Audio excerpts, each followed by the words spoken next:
Hi everybody, Dr. Bill Crawford here, psychologist, speaker, author of 4 books, host of 2 PBS specials. Here today to give you another tip on helping you create the life you want, or how to become more influential in your life and in the lives of others. The topic today is, what is a stressful situation? Does it even exist? And I've been a little apprehensive about bringing this topic to our discussion because I was concerned it would be misunderstood. So before you get all upset here about me trying to tell you that you're wrong or bad for being stressed, whatever, let me kind of give you a sense of exactly what I mean by that and what I don't mean. What I don't mean to imply is that there is no situation that can trigger our stress. I don't mean to imply that somehow if we get stressed by engaging in a situation with another person, somehow that is our fault, our failure to cope, or we shouldn't do that. What I want to do is look at what stress really is, and then see, does this concept of stressful really accurately describe the experience? Okay, so let's look at what stress really is, because we've been given some bad information here. We've been told that stress is what something or someone does to us. Traffic stresses us out. Work stresses us out. Difficult people stress us out. Deadlines stress us out. And the good news is that's not true, because if that were true, we would have to change all those before we could influence our experience. And that's what a lot of people do. When they find themselves feeling stressed, they look at what they believe is the cause and try to change that. But often we can't change deadlines or traffic or difficult people or some of those situations that we are ascribing the cause to. That triggers more stress. We find ourselves caught in this cycle. What stress really is actually just a series of chemical changes in our body. Those chemicals, for the most part, are adrenaline, noradrenaline, and cortisol. Cortisol is the big one. Matter of fact, that's how they measure how stressed someone is today, is they measure the amount of cortisol in their saliva. And that didn't used to be the case. They used to measure how stressed you were by defining and describing the situations you were in and giving each one of those situations a certain number of points. Like if you had been divorced or lost a loved one or lost a job or had a major move, you were given so many points for those. And if you added up the points, then you were deemed to be stressed. That was one of those old situations that talked about stressful situations. However, what they discovered was some people with a whole lot of points didn't report being stressed. And some people with just a very few points reported feeling very stressed. So they decide, wait a minute, it's not that, because the situations aren't what's causing the stress. It's got to be something else. So they finally were able to look at these chemicals. So the reason I say there is no such thing as a stressful situation is that a situation can't be full of adrenaline, noradrenaline, and cortisol. Those are chemicals that are triggered within our body. Now, a lake is full of water, an ocean is full of water. If we walk into those, we will get wet.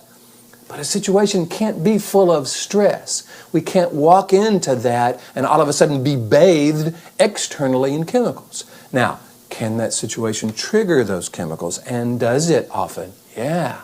But you see, when we begin to look at our stress as a series of chemicals triggered in our body, then the question is, okay, what's triggering the chemical? If it's not the situation, what is it? And can I have more influence over what is triggering the chemicals so that I can trigger different chemicals? Say endorphins, say serotonin or dopamine, the chemicals that help us think clearer and feel better. So you see, that's why I like to look at situations and describe them in ways other than stressful.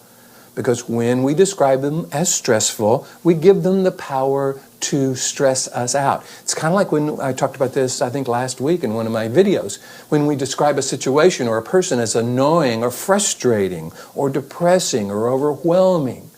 We give that situation or person the power to make us feel annoyed or depressed or overwhelmed or stressed.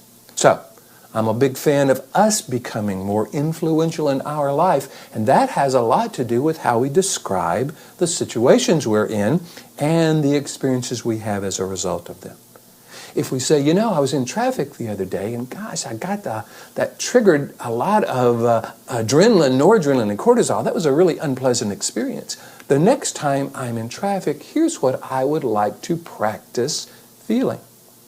See, anything we practice, we get good at. That's why we're so good at experiencing stress and frustration and annoyance in these situations. But if we begin to look at them not as the cause, but as a situation that is triggering a certain response, and we begin to get influential with that trigger, which for those of you who have been following my Life from the Top of the Mind philosophy, you know that trigger lies in this middle part of the brain, the limbic system, that has a tendency to interpret an external situation as threatening or problematic. That triggers the production of adrenaline, noradrenaline, and cortisol, and we get stressed and frustrated and annoyed and angry as a result. If we can begin to look at those situations as an opportunity to practice what I call our highest purpose, the ability to choose the quality or characteristic we want to bring to that situation, then all of a sudden we become more influential in our life and in the lives of others. As you might imagine, there's a whole lot more to this. I certainly go into this a lot in my book, Life from the Top of the Mind. I go into this a lot when I'm out giving presentations on stress or leadership or dealing with difficult people. So if that's something you would like me to do, just go to my website and click the contact button. The website is Ph.D.com, or just Google Bill Crawford and I'll come up on the first page. Hit the contact button, let me know what you're interested in. And of course, if you're interested in working with me as a life coach or a psychologist around these issues, around becoming more influential in your life so that you're not allowing those external situations or people to make you feel a certain way, go to the website, hit the contact button. I'd love to talk with you about that as well. Please hit the like button, by the way, if you are liking these videos. You know, Google and YouTube pay a lot of attention to that. It is so meaningful to me to be able to bring them to you. So hopefully you now know what I mean when I say there isn't such a thing as a stressful situation. And hopefully you want to get on board with that. Because as we define our experience in terms of either how we can impact it or how we are impacted by other situations, that has a lot to do with whether or not we can be influential in our life and in the lives of others. So, here's to you, bringing more clarity, confidence, creativity, becoming more influential in every aspect of your life, and I'll look forward to seeing you in the next video.